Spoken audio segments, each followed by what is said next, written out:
Hola, buen día. Es un gusto poder compartir con ustedes una vez más. Les envío saludos desde México, desde Querétaro. Mi nombre es Ana Larrañaga y el día de hoy vamos a continuar hablando acerca de mujeres de la Biblia, mujeres que nos dejaron alguna huella y quiero compartirles una historia de restauración, de segundas oportunidades, una historia de una mujer amada y una mujer sobre todo que se arrepintió y pudo ser restaurada y pudo gozar de la misericordia y gracia de nuestro Dios. Y te quiero hablar acerca de Betsabé. Esta historia está en segunda de Samuel 11. eh, Ahí comienza la historia y después más adelante va a seguir hablando un poquito de Betsabé. Realmente no es una historia muy amplia, no hay todo un libro como podemos ver en Ruth o en Esther que nos describe muchísimo acerca de estas mujeres. En realidad la historia de Betsabé es una historia breve, pero sí podemos saber mucho acerca de David alrededor de primera y segunda de Samuel, ¿no? Pero bueno, el día de hoy vamos a hablar acerca de solo de Betsabé. Y bueno, ¿quién fue Betsabé? Para entrar un poquito en contexto, fue una mujer, primeramente es descrita como una mujer hermosa, que más adelante te voy a decir por qué es importante y por qué a mí me llamó mucho la atención que se mencionara que es hermosa.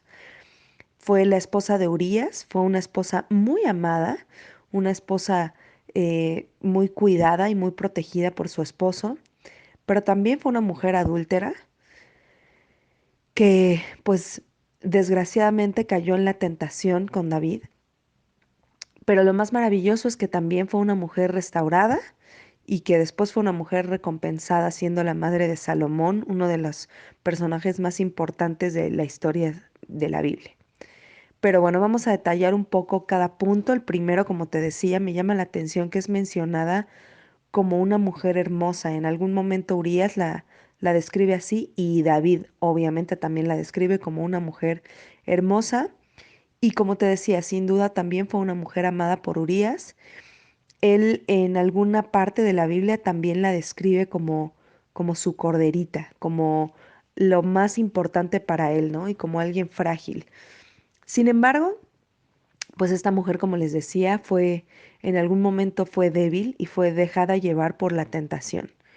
No se describe realmente en la palabra qué es lo que pensó o qué es lo que dijo ella o cómo se sintió, solamente pues nos deja ver cómo se dejó llevar por el pecado, ¿no?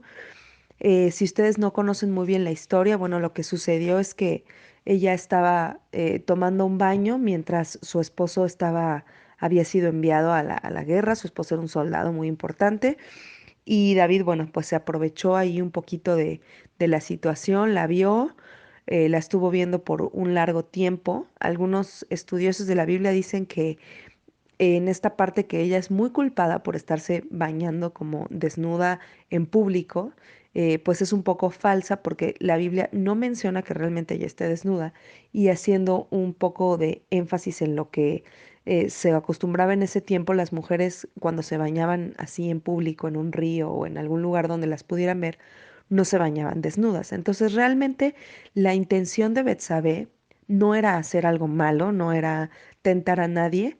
Sin embargo, David sí fue llevado por pues por esta oportunidad de estar viendo a una mujer y la mandó llamar, ¿no? Después de haberla visto que se estaba bañando, la mandó llamar. No se sabe tampoco, o no nos dice ahí si ella se dejó llevar, a lo mejor por la vanidad o por sentirse, eh, pues a lo mejor importante, o como algunas veces a lo mejor y nos ha pasado, nos gusta pues vernos bellas, sentirnos que alguien más nos mira, que podemos ser bonitas a la vista de alguien más. Eh, no sabemos si realmente fue llevada por esa vanidad o simplemente por el miedo y la sumisión de haber sido llamada por el rey.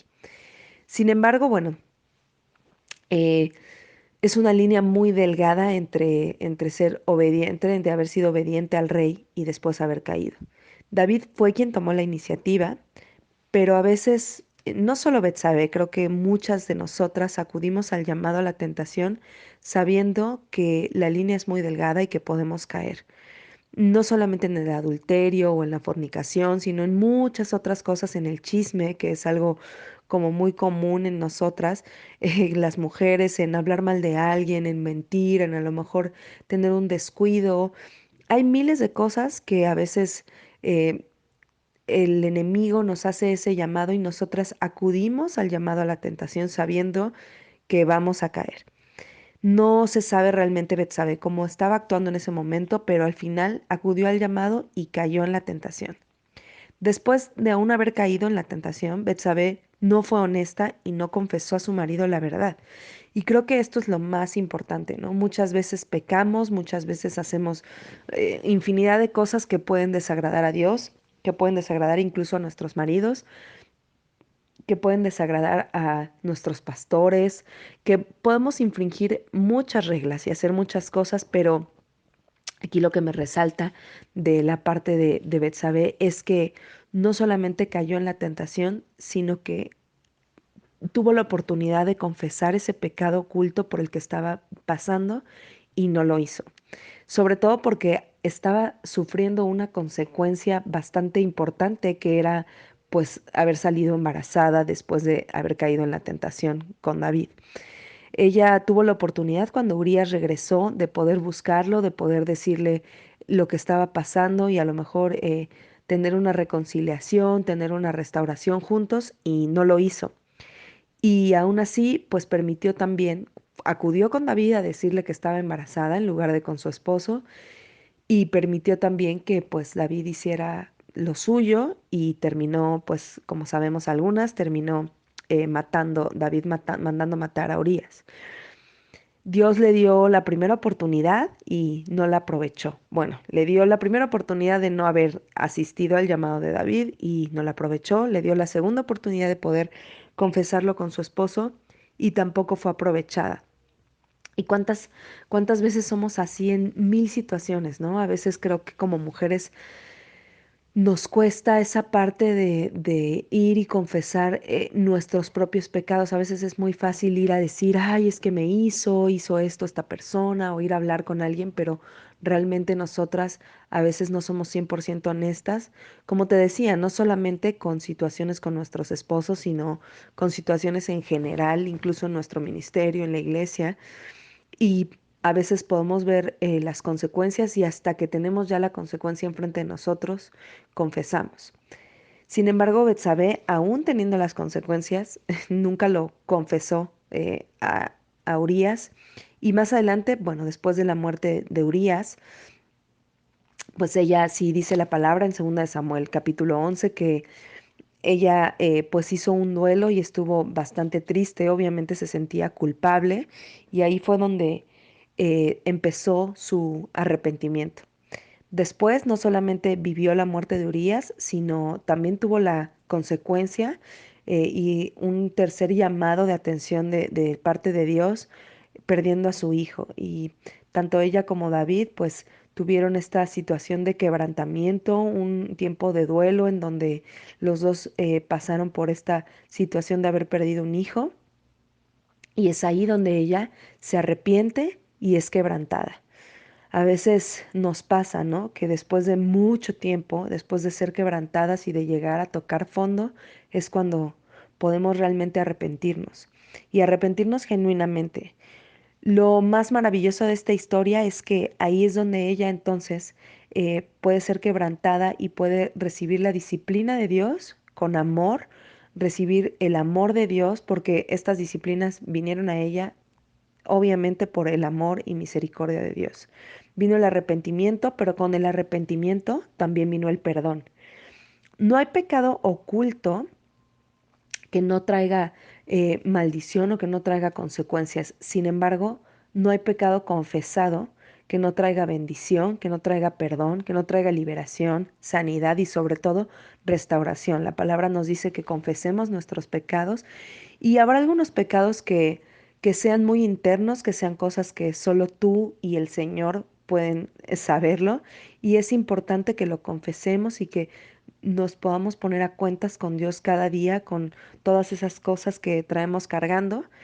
Y cuando hay pecados ocultos que implican a otra persona, ir a confesarlo, por muy doloroso, vergonzoso, y fuerte que sea, siempre después de confesar, Dios nos va a traer esa maravillosa sensación de liberación, sanidad, restauración sobre todo. Dios no va a dejarnos así, no nos va a dejar quebrantadas, no nos va a dejar avergonzadas, sino que Dios se agrada de que nosotros confesemos nuestros pecados. No en medio del pecado, cuando viene el arrepentimiento, Dios siempre nos va a bendecir y siempre va a poner en alto también nuestro arrepentimiento. No nos va a dejar que sigamos pasando por esa vergüenza y tampoco nos va a permitir ser humilladas más de lo que Él nos pueda humillar. Así que es importante y es bueno para reflexionar que imitemos esa actitud de Betsabé, de ser restauradas, de buscar siempre confesar y de buscar sobre todo siempre ayuda. Bueno, en el caso de Betsabé no nos dice si ella realmente buscó ayuda o no, pero nosotras que tenemos el alcance ahora de la iglesia, que tenemos el alcance de líderes, de mujeres piadosas que están cerca de nosotras, siempre es esencial acercarnos a ellas para pedir consejo, pedir también consejo a nuestros maridos, estar juntos en las restauraciones, en las situaciones en las que estemos pasando y confesar nuestros pecados unos a otros. Y bueno, lo que sí podemos saber de Betsabé es que, como les decía en uno de los puntos, pues fue la madre de Salomón. Más adelante ella pudo tener más hijos con David y ahí es donde Dios le dio una siguiente oportunidad de poder ser mamá de uno de los hombres más importantes de la Biblia y de un hombre sabio que amaba a Dios también. Entonces, pues siempre Dios nos va a recompensar cuando nosotros confesamos y cuando nosotros somos honestas y nos arrepentimos delante de Él. Así que en este día te quiero invitar a eso, a que reflexionemos y que busquemos no esperar hasta que la consecuencia ya esté ahí, sino siempre ponernos a cuentas con el Señor y ponernos a cuentas con nuestros hermanos a los que podemos estar implicando en algún pecado y siempre examinarnos a nosotros mismos. También la palabra dice que examinemos nuestro corazón y que permitamos que Dios examine nuestro corazón. Entonces, creo que es esencial que nosotras confesemos nuestros pecados y que nos arrepintamos de todas y cada una de los errores que cometemos, sin importar cuántas veces sea. Dios no se cansa de perdonarnos y no se cansa de restaurarnos, de quebrantarnos y de limpiarnos de todo el pecado que está en nuestras vidas. Muchísimas gracias por escucharnos y les mando un fuerte abrazo.